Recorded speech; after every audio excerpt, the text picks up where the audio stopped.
Welcome friends, welcome to Puja special channel. পূজা করুন মনে ভক্তি দিয়ে। বন্ধুরা, সামনেই আসতে চলেছে দোল।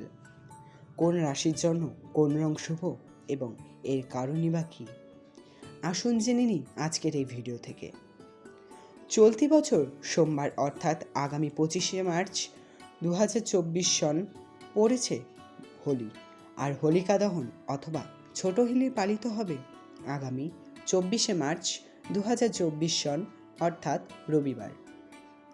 মূলত হোলি রঙের উৎসব, কিন্তু প্রেম কিংবা বসন্তের আগমন উদযাপনেরও অঙ্গ এই হোলি, যা ভারত তথা বিভিন্ন বিশ্বের জায়গায় পালন করা হয়ে থাকে।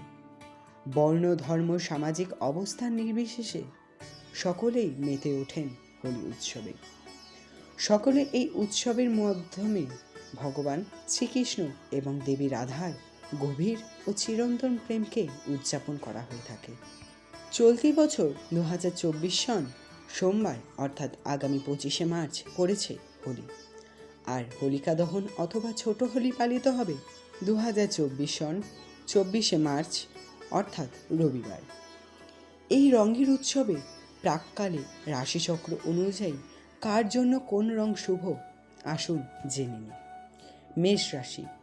হোলি উদযাপনের সময় এই রাশি জাতক জাতিকাদের উজ্জ্বল লাল রং বেছে নেওয়াই ভালো, কারণ এই রঙই মেষ রাশির জন্য শুভ, সেই সঙ্গে তার প্রেম এবং সত্যেরও প্রতীক বটে। বৃষ রাশি। হোলির দিন বৃষ রাশির জন্য উপযুক্ত হল পার্পল এবং কমলা রং। এই রাশির অধিপতি হল শুক্র, যা নিরাপত্তা এবং স্থিতিশীলতার সঙ্গে যুক্ত। আর ওই দুই রং উন্নতি, স্থিতিশীলতা এবং সমৃদ্ধির প্রতীক। এরপর জেনে নিই মিথুন রাশি। রঙের উৎসব উদযাপন করার জন্য মিথুন রাশির জাতক জাতিকা বেছে নিতে পারে সবুজ রং। আর এই সবুজ রঙের প্রকৃতির পরিচারক এবং তা বুধ দ্বারা চালিত মিথুন রাশির সঙ্গে খুবই ভালো যায়। এরপর হলো কর্কট রাশি। এই কর্কট রাশির জাতক জাতিকাদের জন্য ওই দিন নীল রং শুভ হতে পারে, কারণ কর্কট রাশি চন্দ্র দ্বারা পরিচালিত। সিংহ রাশি। হোলির দিন সিংহ রাশির জাতক জাতিকাদের জন্য শুভ রং হল কমলা রং, কারণ এই রাশি আসলে সূর্য দ্বারা চালিত। এরপর আসছি আরেক রাশি, যার নাম কন্যা রাশি। হোলি উদযাপনের সময় কন্যা রাশির জাতক জাতিকারা বেছে নিতে পারে হলুদ রং। আসলে এই রাশির অধিপতি হলেন বুধ, ফলে তা পার্থিব উপাদানের প্রতিনিধিত্ব করে। তুলা রাশি।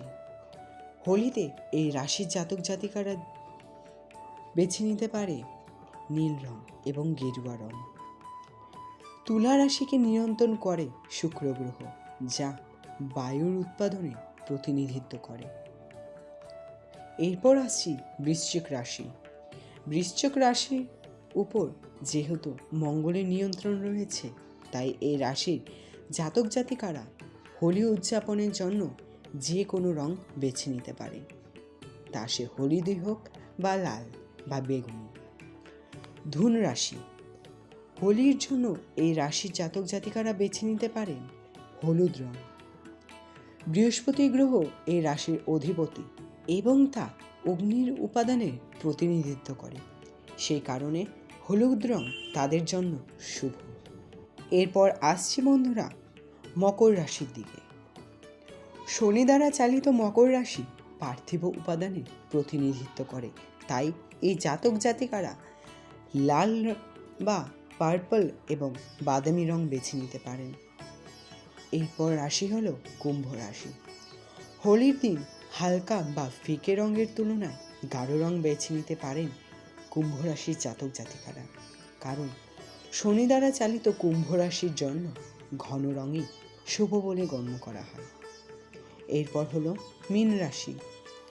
মীন রাশি অধিপতি হলো বৃহস্পতি গ্রহ, তাই হোলি উদযাপনের সময় এই রাশির জাতক জাতিকারা বেছে নিতে পারেন সবুজ এবং গোলাপি রং। বন্ধুরা, আগের দিন আমি একটি ভিডিওর মাধ্যমে আপনাদের জানিয়েছি দোলযাত্রার আগের রাতে হোলিকা দহনের তাৎপর্য কী জানুন ন্যাড়া পড়ার সঙ্গে এর যোগসূত্র। আর জানিয়েছি বন্ধুরা এবছর হোলি কবে পড়েছে ও কেন এই হোলি পালন করা হয়। আশা করি বন্ধুরা আপনারা ভিডিওটি সম্পূর্ণ বুঝতে পেরেছেন। যদি না বুঝে থাকেন তাহলে কোনো দ্বিধা বা কোনো প্রশ্ন থাকলে কমেন্ট বক্সে অবশ্যই জানাবেন। আর ভিডিওটি যদি ভালো লেগে থাকে একটি লাইক করবেন, আর চ্যানেলে নতুন হলে চ্যানেলটি সাবস্ক্রাইব করে আমাদের পাশে থাকবেন। এর পরবর্তী ভিডিও কী নিয়ে করব তা আপনারা কমেন্ট বক্সে অবশ্যই জানাবেন।